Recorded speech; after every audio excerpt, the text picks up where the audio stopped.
Zelensky kills dozens of Russians in a supposed truce week, then cries victim as Moscow blames Ukrainian strikes for at least 25 civilian deaths.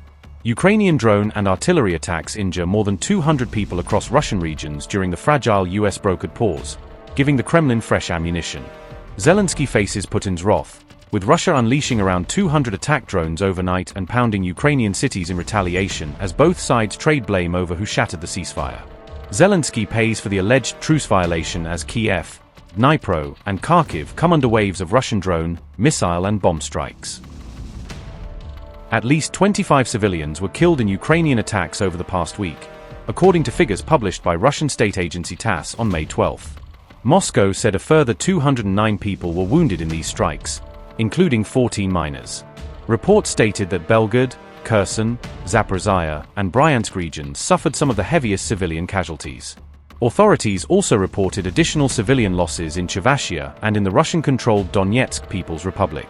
A Russian official said that drone strikes accounted for about 87% of all the civilian casualties recorded in this period. At the same time, Moscow claimed that Ukrainian forces fired nearly 3,600 projectiles into Russian territory over a span of 7 days. Russia further accused Ukrainian troops of remotely planting mines inside areas held by Russian forces.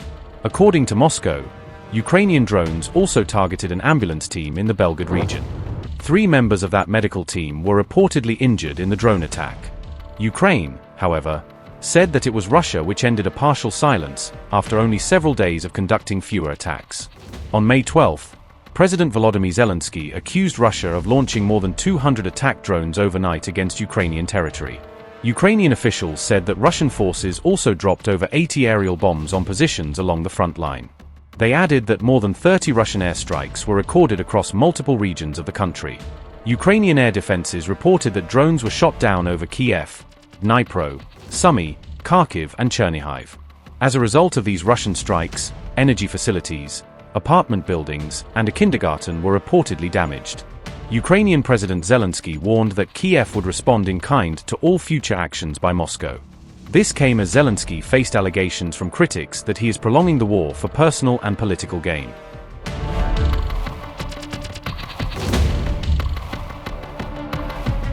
Former Ukrainian presidential spokeswoman Yulia Mendel has publicly accused President Volodymyr Zelensky of deliberately prolonging the war with Russia, according to RT News. In an interview with US journalist Tucker Carlson, Mendel claimed Zelensky is using the war to enrich his inner circle and political coterie. She further alleged that senior Ukrainian officials are involved in large-scale money laundering schemes tied to the ongoing conflict. Mendel went as far as to label Zelensky a dictator and the biggest obstacle to peace, despite once serving as his own spokesperson. Her explosive comments surfaced on May 11. The same day, reports emerged that a former top aide to Zelensky was facing corruption charges. Ukraine's anti-corruption prosecutors announced on May 11 that ex-presidential aide Andriy Yermak had been charged in a major corruption case. Yulia Mendel said, and I quote, "He, Zelensky, is a dictator. He is one of the biggest obstacles to peace today. There are a lot of people in his government who want peace.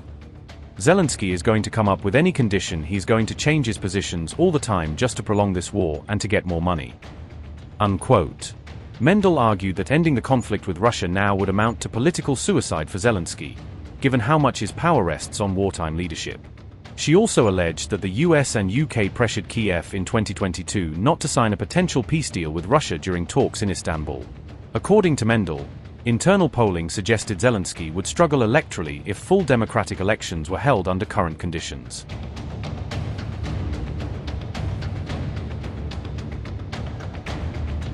Ukrainian prosecutors have charged Zelensky's former second-in-command, Andriy Yermak, alleging he was tied to an $8.9 million scheme funneled through luxury housing projects outside Kyiv.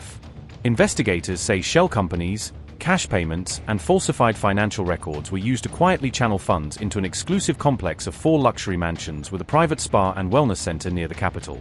Officials say the case is now part of a wider corruption probe linked to Ukraine's state nuclear monopoly, in which 9 other suspects, including former Deputy Prime Minister Alexei Chernyshov and ex-minister Herman, have already been charged. Authorities allege money connected to the Energoatom scheme helped finance elite properties for influential officials around Kyiv's outskirts. Yermak has publicly denied owning any luxury homes, insisting that he has only a single apartment and 1 vehicle to his name. President Zelensky has so far remained silent, issuing no immediate statement after prosecutors announced the charges against his former top aide. All this is unfolding as Russian President Vladimir Putin, on May 9th, suggested that the war itself may be nearing its end, adding another twist to Ukraine's deepening wartime corruption drama. This is what I would call the so-called globalist wing of Western elites. It is the one fighting us through Ukrainians. In that sense, they are certainly well positioned. They provoked this conflict. I have already said how it began. I haven't come up with anything about the initial starting point. Oddly enough, the discussion was about Ukraine joining the EU. Sure, they could have joined, but it escalated to armed conflict. Why? Because no one cared about Russia's interests. Furthermore, in a desire to use Ukraine as a tool to achieve their geopolitical goals, these Western figures deceived everyone, and they are now publicly admitting it. They began deceiving us about NATO's eastward expansion back in the early 1990s. We were told then, NATO won't take a single step west. So where are we now? All of this, taken together, has provoked the current situation. So I repeat that they are fighting us through Ukrainians. It's already become clear to everyone. We were also talking with colleagues recently, recalling how it all unfolded. We reached an agreement with the Ukrainians in 2022 in Istanbul, but they initialed the agreement. Then one colleague, well, let's face it, Mr. French President Emmanuel Macron, called me and said that Ukraine could not sign such historic documents with a gun to its head. This is his direct speech. We have a recording of the conversation. I asked, what needs to be done? They said, you should withdraw your troops from Kyiv. Well, we did. Then another showbiz figure arrived, then British Prime Minister Boris Johnson. He said that this agreement can't be signed as it is unfair. Who determines whether it's fair or unfair? If the Ukrainian negotiating team had initialed these documents, what's unfair about that? Who decides? They promised assistance and started escalating the standoff with Russia, which continues to this day. I think things are coming to an end, but it's still a serious matter.